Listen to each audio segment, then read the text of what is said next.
Alright, what's up, everybody? Welcome back to the channel. Looks like Batman number 900 just came out, and I thought I would give my thoughts and opinions on it. I haven't read a Batman comic book in a long time. I'm disenfranchised with the modern day comic book industry, just like I am with the movie industry, the TV industry, everything nowadays. But I thought I would check out Batman 900. And so I went in and I bought it, and I went all out, and I got the, big or go home. So I got the variant. And that's my biggest complaint right there, $12.50 for the variant. I paid almost $15 for a 50-page comic book from DC Comics. Which, okay, that was fine. Let's jump in. And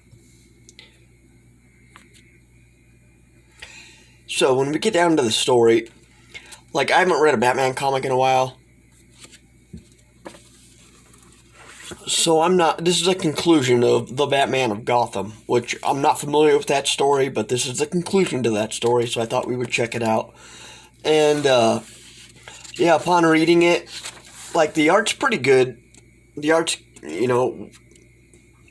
DC's Marvel, they're real hit and miss with their artist. Like, they have deadlines they have to meet, so they really don't care what the art looks like. They just have to push their comics out. That's one of my things that I don't like about the comic industry, besides the $12, price tag for a stupid variant cover.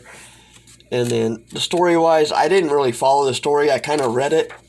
There's an alternate version of Alfred. And here's one of my complaints. We're in an alternate universe now. Everything's a multiverse. So this is a different Alfred. This Alfred lost his Batman, and the Batman we're meeting lost his Alfred, and they're going to meet, and that's kind of what this is about. And it's, it's got the Joker. This guy's a Joker. He's a different variant of the Joker. He's, different version of Joker Red Hood from this alternate universe. And they're like, and then, they're...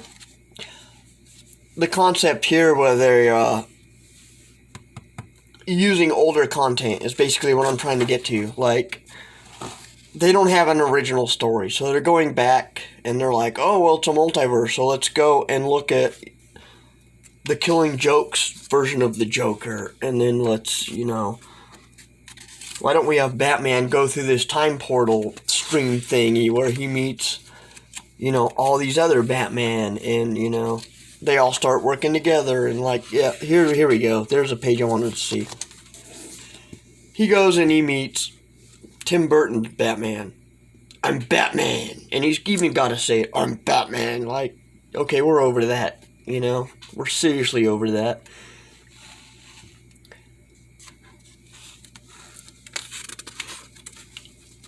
And then here we got a panel where,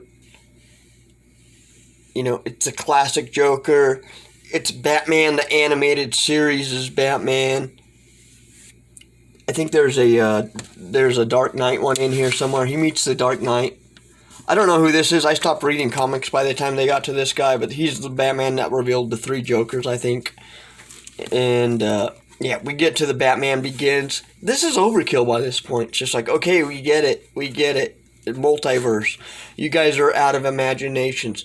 To me, this feels like the writers are just like, well, in the movies, we just have everything cross over, so let's just have everything cross over. And the sad thing, this isn't even issue 900, and they can't even... See? Issue 135. Legacy, it's issue 900, but it's actually only issue 135, because they keep rebranding their shit every 5 fucking years. So it's like, what's the point of... It's really hard to get into this. Yeah, and then they bring the Dark Knight in, and by this point it's just like, wank, wank, wank, who cares? Cool. The Dark Knight's in. Oh, wow, the Dark Knight shows up, and this is... If you're into this, that's awesome. That's cool that you're into this, but, this, to me, feels like they were sitting around in a boardroom, and they're like, how can we make $15 off some schmuck? How can we make money, off the Batman? And they're like, well, let's just do what everybody's doing right now. Let's just copy everybody, do this multiverse nonsense, where our Batman, he's got to travel to every version of Batman that's ever existed in existence. you know, and they're all going to help him solve this problem. And there's a part in this comic book where he's hanging out with Adam West.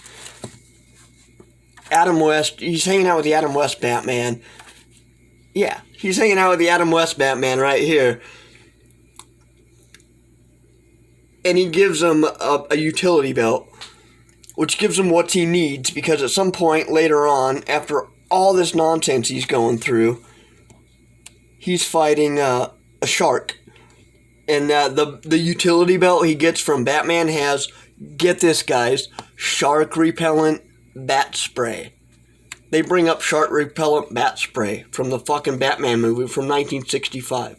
And we're supposed to sit here and be like, capitalize on our member berries and be like, oh look, shark repellent bat spray got off the villain in Batman 900 and oh my god, that was awesome. This is fucking garbage.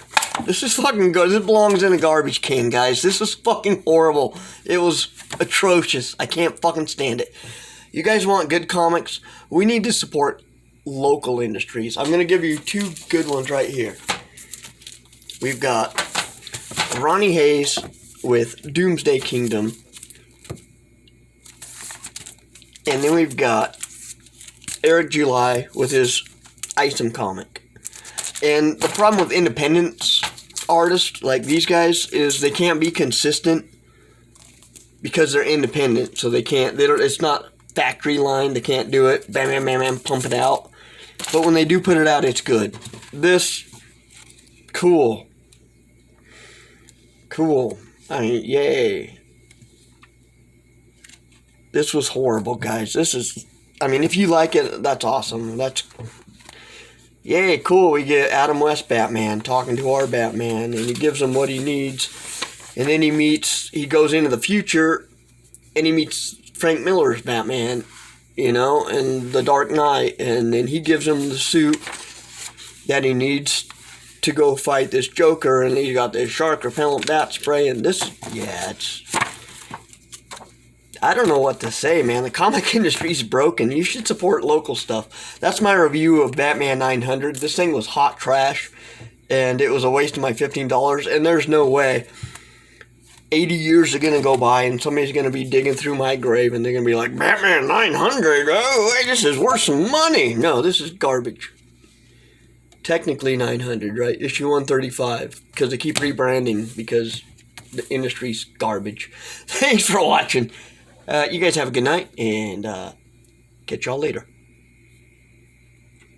Oh, by the way, I'll leave the links for the description where you can find Ronnie Hayes' Doomsday Kingdom and Eric July's Isom down in the comments. So grab those, subscribe to their channels, and pick up their comic books.